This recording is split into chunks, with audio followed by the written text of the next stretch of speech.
Welcome to our channel. Today we how to update your Angular CLI project dependencies and schematics, beginner guide step by step clearly. To begin, open your terminal or command prompt. Navigate to the root directory of your Angular project. You can do this by using the cd command followed by your project folder path. Once you are in the project directory, check your current Angular CLI version by running the command ing version. This will display the Angular CLI version along with other dependencies. Next, to update your Angular CLI globally, execute the command npm install g at angular/cli. Wait for the installation to complete.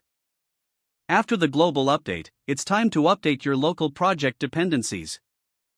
Run the command ing update.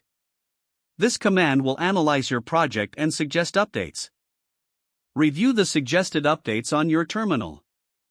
To proceed with the updates, run the command ing update at angular/core at angular/CLI.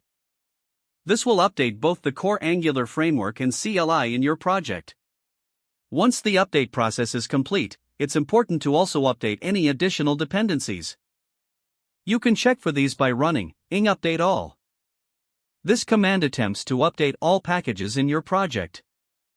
Pay attention to any prompts or instructions that may appear during the update. Next, you may want to update your project's schematics. Run the command ing config gschematic.schematics collection at schematics/angular. This step ensures that your project uses the latest schematics available. After all updates are completed, it's a good idea to test your application. Run ing serve to start your Angular application.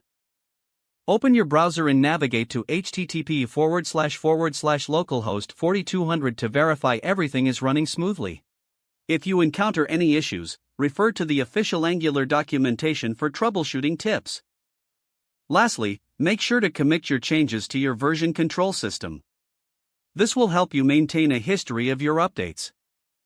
If the page does not load, refresh the browser or try again in a private or incognito window. Make sure you are using the correct email address, then retype it carefully to avoid small typos. Don't forget to like this video and subscribe to our channel for more step-by-step tech guides.